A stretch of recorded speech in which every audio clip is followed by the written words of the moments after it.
Good morning. SSC तथा अन्य परीक्षाओं को ध्यान में रखकर शुरू किए गए श्रृंखला के अगले भाग में मैं चंदन सर आप सभी का हार्दिक स्वागत करता हूं। आज का पहला सवाल है, यदि tan square theta minus 3 sec theta plus 3 बराबर 0 हो तो sine theta plus cot theta क्या होगा। देखिए, इस तरह के सवाल सीजीएल और सीपीओ की जो परीक्षाएं 2019 में हुई थी उसमें काफी पूछा गया था। करेंगे क्या,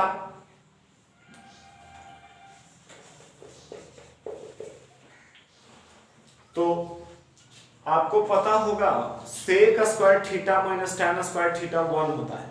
वहां से अगर हम tan स्क्वायर थीटा लिखना चाहते हैं तो लिख सकते हैं सेक square theta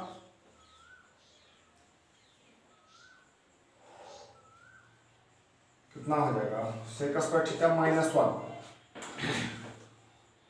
minus 3 sec theta plus 3 equal to 0। अब यहां से इसको अरेंज करिए, सेक स्क्वायर थीटा माइनस में 3 सेक थीटा और माइनस 1 प्लस 3 क्या होगा, plus 2। Now we can factorise this relation. इसको ऐसा तोड़िए कि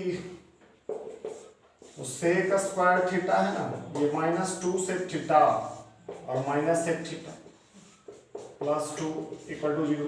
यहाँ से सेक कॉमन कर लेंगे तो सेक थीटा माइनस 2, यहाँ माइनस 1 कॉमन करेंगे तो सेक थीटा माइनस 2। अब क्या हो जाएगा, sec theta minus 2 into sec theta minus 1 बराबर 0। जब सेक थीटा 2 होगा या सेक थीटा 1 होगा। सेक थीटा का वैल्यू 2 स्टैंडर्ड एंगल के लिए भी होता है। आप ये भी सोच सकते हैं कि यहां से थीटा कितना होना चाहिए, यहां से थीटा सेक कितना होगा, 60 डिग्री हो जाएगा, क्योंकि सेक में 60 डिग्री का वैल्यू 2 होता है। और ये स्टैंडर्ड तो मिलेगा, यहां भी स्टैंडर्ड एंगल मिल जाएगा।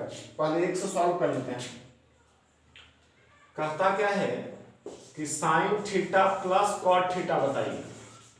इसका मतलब है कि साइन 60 डिग्री और कॉट 60 डिग्री। साइन 60 का वैल्यू होता है √3/2 और कॉट 60 का वैल्यू होता है 1/√3। अभी इनका जोड़ बनेगा, √3 से √3 हो जाएगा, फिर इधर 2 चल जाएगा और नीचे 2√3, तो 5/2√3। अब इस तरह का कोई ऑप्शन तो नहीं मिल रहा है, तो फिर यहां से चेक करना पड़ेगा। और नहीं तो एक चीज हो सकता है, रेशनलाइज कर लीजिए, √3/√3 ऊपर नीचे तो कितना होगा 5√3 और √3 में √3 से 3 दूती 6। ये इसका आंसर हो जाएगा। अगर आंसर मैच नहीं करता तो फिर हम यहां से चेक कर लेते हैं। अगला सवाल है, यदि 10 अंकों की एक संख्या 1330x558/2 88 से डिविजिबल तो बताइए x प्लस वाई होगा क्या। सबसे पहले लिख लीजिए 1330x558/2।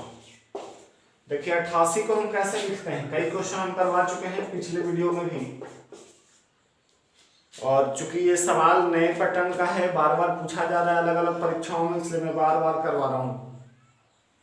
88 को 11 × 8 लिख सकते हैं। पहले 8 का रूल फॉलो करेंगे। 8 के विभाजिता का नियम होता है अंतिम 3 अंकों से जो संख्या बनेगी वो 8 से कटना चाहिए, ये ठीक है। तो आप सोचिए यहाँ पे क्या रख लिया, अगर यहाँ पे आप 3 रख लीजिएगा तो ये 8 3 2 832 बनेगा, जो कि यहाँ से कट जाएगा। अब ये 3 तो हो गया। अब 11 का क्या होता है कि अल्टरनेट पोजीशन पे जो अंक स्थित हैं उनके योग के बीच का डिफरेंस या तो 0 हो या 11 का मल्टीपल हो। कहने का मतलब विषम स्थान पर स्थित अंकों का योग और सम स्थान पर स्थित अंकों के योग के बीच का अंतर 0 हो। जो कर दीजिए, विषम स्थान 2, 8, 5, 2 होगा, 8 होगा, 5 होगा, 0, 3, 8 2 10, 2 + 8 5 0 3, 8 10 5 15 3 18। सम स्थान पर ले लेते हैं, 3 एक एक छोड़ के 5 x 3 + 1, 5 3 8 8 3 11 1 12 + x। देखिए इन दोनों के बीच अंतर 0 हो जाए, इसके लिए दोनों को बराबर होना होगा, तो बराबर होने के लिए इसको भी 18 होना पड़ेगा। जब इसको 18 होना पड़ेगा तो x कितना आ जाएगा, x 6 आ जाएगा। अब क्वेश्चन पूछ रहा है कि x + y बराबर कितना, तो x आ गया है 6 और y दे चुके हैं 3, तो 9 आंसर होगा। तो आशा है कि आप ये सवाल को समझ रहे होंगे। अगला सवाल है, पाइप A और B 1 घंटा 2 घंटा में वो टंकी भर सकता है, जबकि पाइप C भरे हुए टैंक को 75 मिनट में खाली कर सकता है। A और C को 9 AM 9 बजे एक साथ चालू किया जाता है, 2 घंटा के बाद A को बंद कर देता है और B को चालू कर देता है, तो बताइए टंकी कब खाली हो जाएगा। A 1 घंटा 60 मिनट लिख लेते हैं, B 2 घंटा 120 मिनट लिख लेते हैं, और C जो है 75 मिनट है।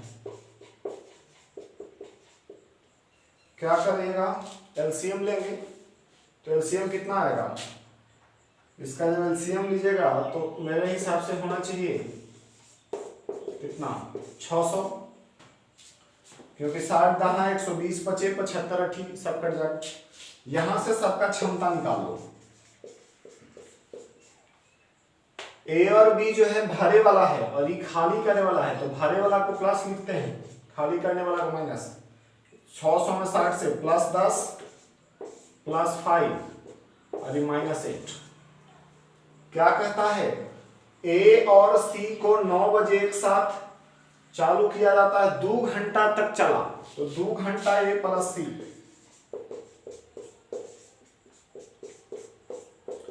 तो 10 - 8, ठीक है। ये जो है आपका 2 घंटा चला है,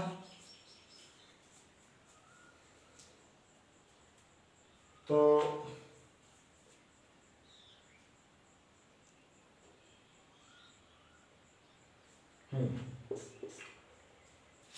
ए और सी को 9 AM पर एक साथ चालू किया जाता है 2 घंटा, तो 2 घंटा मतलब कितना ले ली 120 मिनट, ऐसा नहीं कि घंटा में लिख दीजिएगा तो गलती हो जाएगा। तो 120 दूनी 240 क्या हो गया, भर गया। अब शेष कितना बचा है, तो 240 हटा लीजिए, 360 है। आगे क्या कहता है कि 2 घंटा के बाद ए को बंद कर दिया जाता है, बी को चालू करता है। अब बी + सी का क्षमता, बी का क्षमता 5 है और सी का क्षमता 8, कितना, ये -3 क्या दिखा रहा है, ये -3 दिखा रहा है कि टंकी अब भरेगा नहीं बल्कि खाली होगा। तो खाली कितना होगा, कई लोग गलती क्या करते हैं, इस पूरे को खाली करवाने लगते हैं फिर इसको खाली करवाने लगते हैं। ध्यान रखिएगा, टंकी जितना भरेगा उतना ही तो खाली होगा। आखिर भरा था कितना 240, तो इसकी कोई आवश्यकता नहीं है, ये 240 भरा है तो यही 240 खाली होगा। तो खाली होने में समय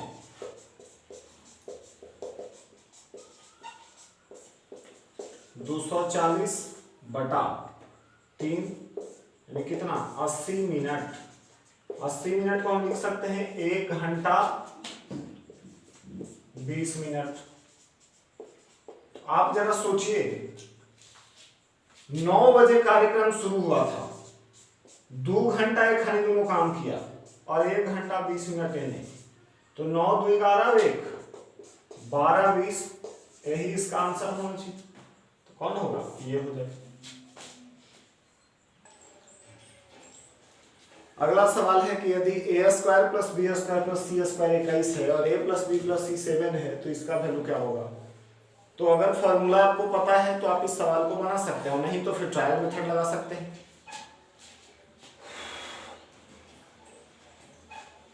a प्लस बी प्लस सी बराबर 7, क्या करो, दोनों तरफ स्क्वायर कर दो। इसका फॉर्मूला होता है a square plus B square plus C square plus 2 into A B B C C A बराबर 49। इसका वैल्यू पता है, ये वैल्यू उधर जाके घटेगा, 2 into A B plus B C plus C A 49 minus कितना, इसका वैल्यू घटाते हैं 21, इसलिए A B plus B C plus C A कितना है 28 है बटा 2, यानी 14 होना चाहिए। इस सवाल को हम ट्रायल से भी बना सकते हैं बहुत ही आसानी से। a plus B plus C दिया है 7 और a square plus B square plus C square दिया है 21। देखिए ट्रायल क्या होता है, ट्रायल होता है कि कुछ ऐसे वैल्यूज को लिया जाए जो दोनों एक्सप्रेशन को सेटिस्फाई करता हो। मान लीजिए कि हम ले रहे हैं 4 2 1, तो 4 2 6 1 7, 4 का स्क्वायर कितना 16, 2 का स्क्वायर कितना 4, 1 का स्क्वायर कितना 1, 16 4 20 1 21 हो जाएगा। इसका मतलब कि हमने जो वैल्यू लिया वो सही। अब हमसे पूछता है A B plus B C plus C, A B B C और सी, ए गुणा बी तो 4 2 8, बी गुणा सी 2 1 2 और सी गुणा ए 1 में 4 से 4, 8 2 10 4 14। तो इस तरह भी इस सवाल को बना सकते हैं, ये ट्रायल मेथड है। अगला सवाल है, 3 संख्याओं में से किन्हीं 2 का औसत तीसरे में जोड़ा जाए तो क्रमशः 165 174 180 आता है। बताइए वो तीनों संख्याओं का औसत क्या होगा।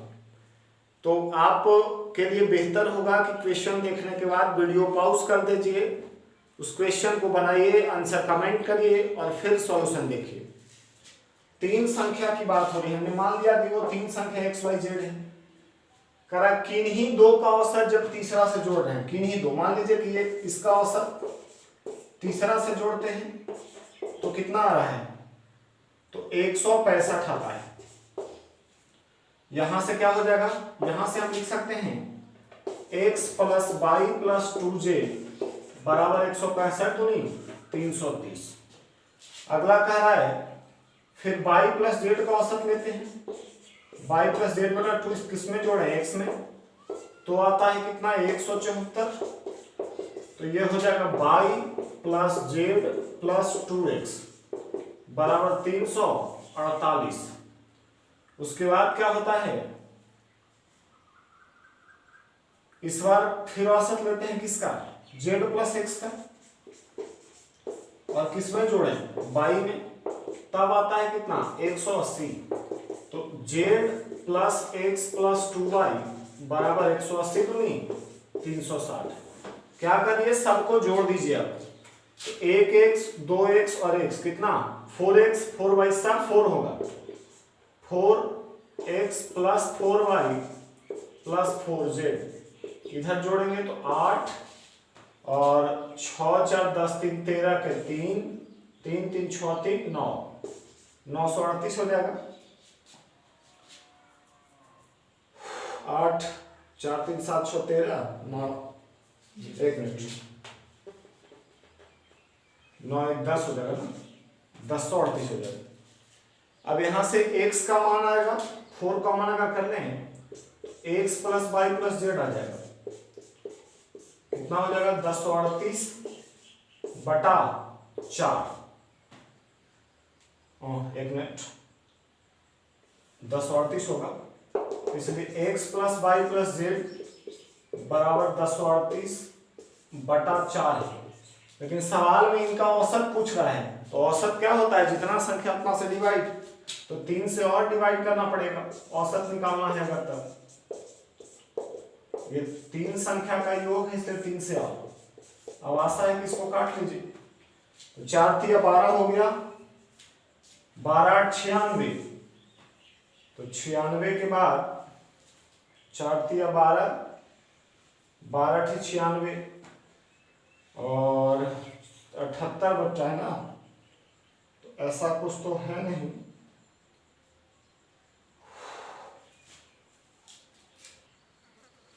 देखिए ये जो यहाँ पे कट नहीं रहा है उसका मुख्य कारण ये है कि सवाल को लिखने में गलती हुई। ये जहाँ 165 है वहाँ 168 होना चाहिए, तो यहाँ भी 168 लिखना पड़ेगा। जब 168 लिखेंगे तो ये 336 हो जाएगा। तो 336 अगर हो रहा है तो यहाँ जोड़ने के बाद भी बढ़ेगा वैल्यू। 8 6 14 का 4, 4 3 7 6 13 14 के 4, 3 3 9 1 10। अब यहाँ से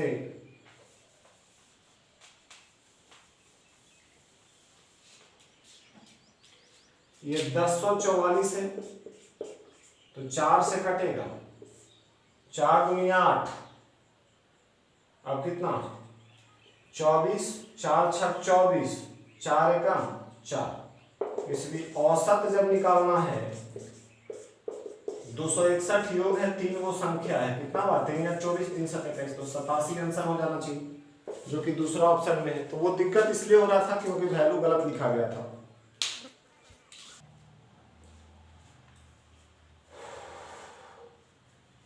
बारह 28 21 45 में प्रत्येक में x जोड़ने पर यह समानुपाती हो जाता है। तो x + 3 और 4x - 1 का मध्य अनुपात क्या होगा। सबसे पहले हम x का वैल्यू निकालने का प्रयास करते हैं।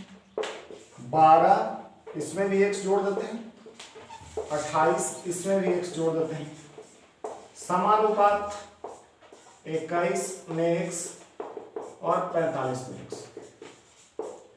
अब यहां से दो काम है, समानुपात के प्रॉपर्टी से आप इसको सॉल्व कर सकते हैं। कैसे, नजदीक का नजदीक से गुना, दूर का दूर से गुना। 28 + x 21 + x बराबर 12 + x और 45 + x। आप इसको सॉल्व करिएगा तो x बराबर 6 आएगा, ठीक है, क्योंकि 12 6 18, 28 6 34, तो 9:17 इधर भी हो जाएगा, 27 और 51, तो 3 से अगर कटेंगे तो 9 और 17 इधर भी हो जाएगा, x का मान 6 आ जाएगा। अब कहता है मध्य अनुपाती। आपको पता होगा कि दो टर्म अगर a और b है तो उसका मध्य अनुपाती √a × b होता है। तो यहाँ मध्य अनुपाती कह रहा है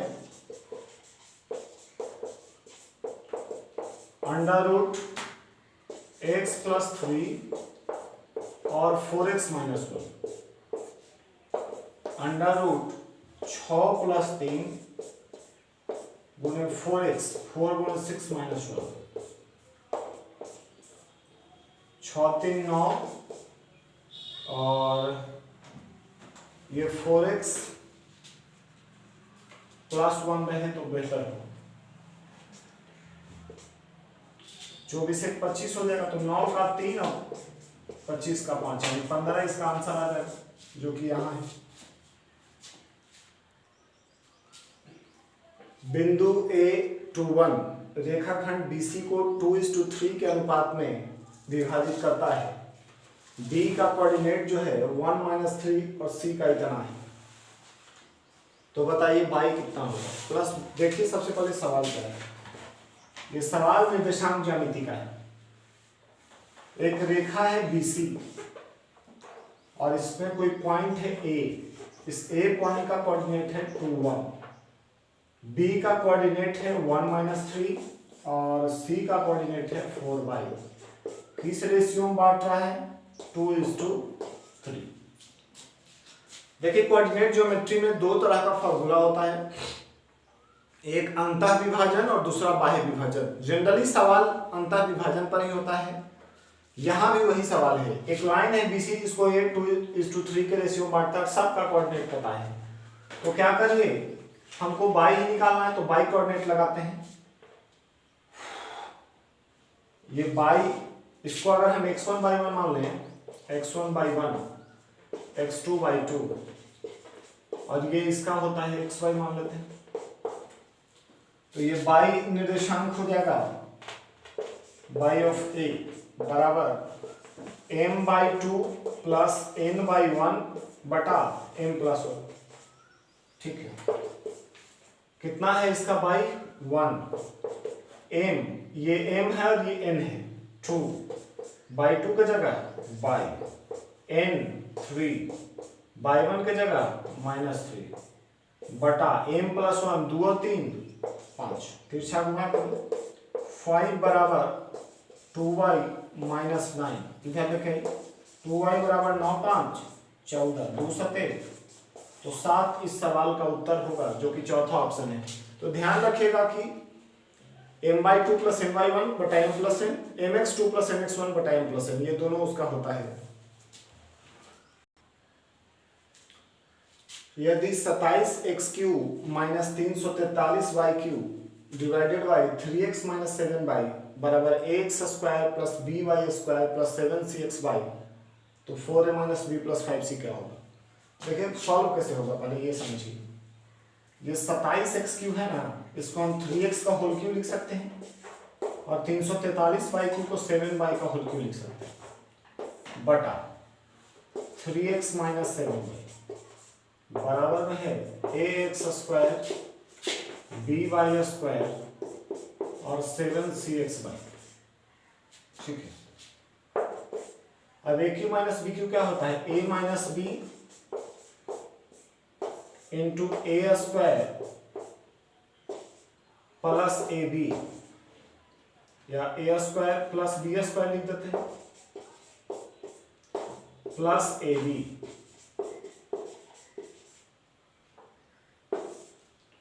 बटा a माइनस बी,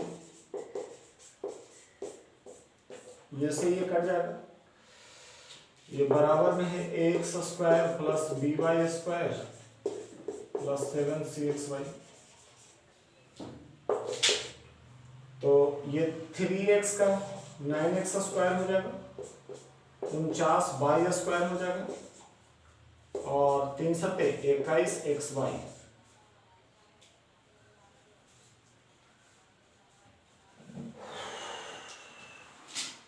बराबर ax स्क्वायर by स्क्वायर और 7cxy। अब जरा तुलना करिए, x स्क्वायर तो a बराबर कितना 9, इसके बाद by स्क्वायर तो b बराबर कितना 49, xy इधर, तो ये 7c बराबर कितना 21।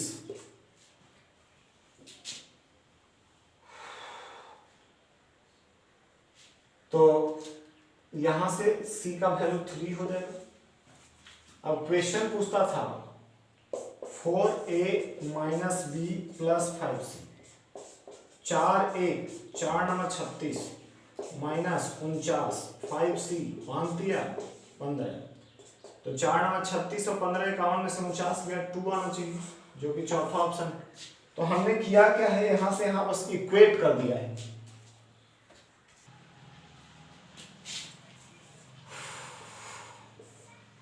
अगला सवाल, त्रिभुज एबीसी में भुजा AB और AC, ABC एक त्रिभुज है, इसमें AB और AC को क्रमशः P और Q तक बढ़ाते हैं, इसको बढ़ा रहे हैं, क्रमशः P और Q तक बढ़ाते हैं, इधर P तक इधर Q तक। एंगल PBC ये जो कोण है और एंगल QCB ये जो कोण है के संधिभाजक, इसका संधिभाजक R पर मिलता है, जहां एंगल R आ गया है 66 डिग्री। तो बताइए एंगल A क्या होगा। देखिए पहले के वीडियोज में भी हमने पढ़ाया है कि इस तरह के सवाल एसएससी में खूब पूछे जाते हैं, कभी इंटरनल बाइसेक्टर होता है, कभी एक्सटर्नल बाइसेक्टर होता है। तो जब बाह्य संधिभाजक होता है तब उस संधिभाजक से बना कोण यानी बी आर सी यहाँ पर है, बराबर होगा 90 डिग्री माइनस एंगल A/2। अगर ये अंतः समद्विभाजक होता तब लिखते 90 degree plus angle A/2। B R C कितना 66 है, बराबर 90 डिग्री माइनस एंगल A/2। इसलिए एंगल A/2 बराबर 90 माइनस 66 बराबर 24। एंगल ए कितना हो जाएगा 24 दूनी 48 डिग्री, जो कि आपका दूसरा ऑप्शन है। तो ध्यान रखिएगा, इस तरह के सवाल खूब पूछे जाते हैं और बहुत आसानी से आप बना सकते हैं अगर आप कॉन्सेप्ट ध्यान में रखें तो। अगला सवाल अलजेब्रा से है, यदि x प्लस वाई बराबर 1, xy into X Y minus 2 equal to 2, तो बताइए x to the power 4 plus y to the power 4 क्या होगा। आप जरा गौर करिए, दो चीज हमारे पास है, x प्लस वाई 1 दिया है और इस चीज को अगर गुना कर लें तो x square Y square minus 2xy, ये कितना है 12 है। मुझे पावर 4 पहुंचना है तो हम पावर 4 तक ही चलते हैं। एक बार स्क्वायर करेंगे तो क्या होगा, x square plus y square plus 2xy बराबर 1 का स्क्वायर 1, यानी x square plus y square बराबर 1 माइनस 2xy। लेकिन मुझे पावर 4 चाहिए तो एक बार फिर स्क्वायर करता हूं, पूरा वर्ग करने पर, फिर से वर्ग करने पर, तो अब इसका स्क्वायर करिए तो एक्स स्क्वायर का स्क्वायर होगा, वाई स्क्वायर का स्क्वायर होगा प्लस 2ab, इधर एक का स्क्वायर प्लस 2xy का होल स्क्वायर माइनस 2 गुणे a गुणे b। तो x टू द पावर 4 तो हो गया, y टू द पावर 4 हो गया, ये हम उधर ही लेके जाएंगे 1 4x स्क्वायर वाई स्क्वायर, और इसको उधर ले जाकर घटा देंगे तो 2x square Y square minus 2 दूनी 4xy। 1 प्लस क्या करते हैं, ये 2x स्क्वायर वाई स्क्वायर है minus 4xy, 1 plus 2xy common ले लें तो xy बचेगा, या सिर्फ 2 कॉमन लेते हैं, जब सिर्फ 2 कॉमन लेंगे हम तो x square Y square minus 2xy हो जाएगा। और इसका वैल्यू हमको पता है, कहाँ पता है, यहाँ, इसका वैल्यू है 12, तो 12 दूना 24 और 1 25 इस सवाल का उत्तर होगा। आशा है कि यह सवाल काफी बेहतर है, आप इन चीजों को समझेंगे। देखिए अगला सवाल, आशा है काफी बेहतर है। एक्स प्रतिलोम विचलन करता है, प्रतिलोम विचलन मतलब इनवर्सली प्रोपोर्शनल, किसका, cube root of y. X प्रतिलोम विचलन करता है घनमूल वाई के। कैसे लिखते हैं, x बराबर 6 होगा जब y बराबर 125, जब y 27 है तब x कितना, x प्रतिलोम। देखिए आपको पहले समझना पड़ेगा, अगर अनुलोम रहेगा तो x प्रोपोर्शनल y, लेकिन अगर प्रतिलोम है तो x 1/y होगा, इस बात को समझना होगा। x प्रतिलोम है यानी 1/, हो जाएगा किसका, y का घनमूल, y का घनमूल। अब क्या करते हैं, इसको हटाते हैं, इसके बदले में कोई कांस्टेंट k मानते हैं, 1/, cube root of y, k बराबर क्या आ जाएगा, x गुणा क्यूब रूट ऑफ वाई। चूंकि हमने इसको एक कांस्टेंट के रूप में माना है और कांस्टेंट का वैल्यू हर जगह सेम होता है, तो हम इस एक्सप्रेशन को 2 बार लिख देते हैं और वैल्यू पुट करते हैं। x y का क्यूब रूट बराबर x y का क्यूब रूट, x कितना, x 6 तब y कितना 125 है,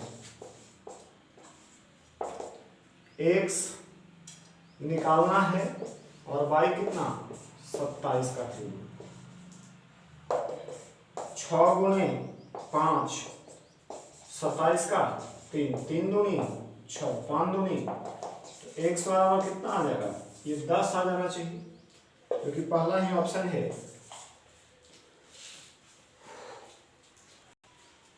तो अगला सवाल, 800 रुपया में किसी वस्तु को बेचने पर लाभ जो है विक्रय मूल्य का 20% होता है, तो इसी वस्तु को क्रय मूल्य के 25% लाभ पर बेचने पर विक्रय मूल्य क्या होगा? आप सोचिए, पहले कह रहा है कि लाभ विक्रय मूल्य का 20% है, विक्रय मूल्य को 100 मान लेते हैं, ठीक है, विक्रय मूल्य को 100 मान लेते हैं। अब यहां से लाभ कितना है? लाभ विक्रय मूल्य का 20%। अब जरा सोचिए, 100 रुपया में कोई सामान बिक रहा है, उसमें 20 लाभ है, इसका मतलब क्रय मूल्य कितना है? इसका मतलब है कि क्रय मूल्य जो है वो 80 ही। अब कह रहा है इसी वस्तु को क्रय मूल्य के 25% लाभ पर बेचें तब विक्रय मूल्य क्या होगा? तो ऐसा करिए, 800 रुपया में कोई वस्तु बेच रहे हैं,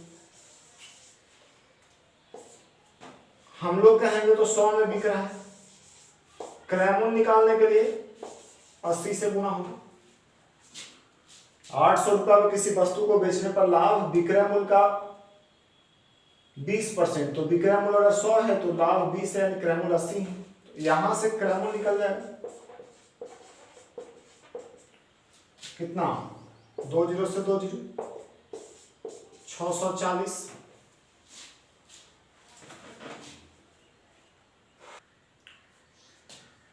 आगे देखिए, इसमें ऑप्शंस कुछ दूर है और ये वैल्यू कुछ और है। उसका मतलब ये है कि क्वेश्चन में यहाँ पे जहां लाभ लिखा गया है, यहां ये हानि होना चाहिए। 800 रुपया में किसी वस्तु को बेचने पर हानि विक्रय मूल्य का 20%, ये हानि हो जाएगा विक्रय मूल्य का 20%। तो ये जो है कितना होगा? 120 होगा। अब ये 120 होगा तो यहाँ 120 से गुना करेंगे तो 960 है। फिर से इस बात को समझ लीजिए, 800 रुपया में किसी वस्तु को बेचते हैं तो हानि विक्रय मूल्य का 20%, 100 है तो 20%, 20 रुपया हानि है, तो इसका मतलब 120 क्रय मूल्य होगा। 800 में बेच रहा है, विक्रय मूल्य का तुलना विक्रय मूल्य से क्रय मूल्य निकालने के लिए 100। अब कह रहा है कि अगर इस वस्तु को 25% लाभ पर बेचा जाए तो 960 रुपया का 25% लाभ यानी 125% में बेचेगा। ये हटेगा, 25 बचे, 25 चौके 4 से 24, 24 बचे 20 से, यानी 1200 रुपया इसका आंसर होना चाहिए। तो ये रहा इस वीडियो का आखिरी सवाल। जिन भी सवालों को समझने में कठिनाई हुई हो, आप उन्हें बार बार देखिए, समझ में आएगा। जिन लोगों ने अभी तक चैनल को सब्सक्राइब नहीं किया है वो सब्सक्राइब कर लें, साथ ही साथ लाइक और शेयर करते रहें। धन्यवाद।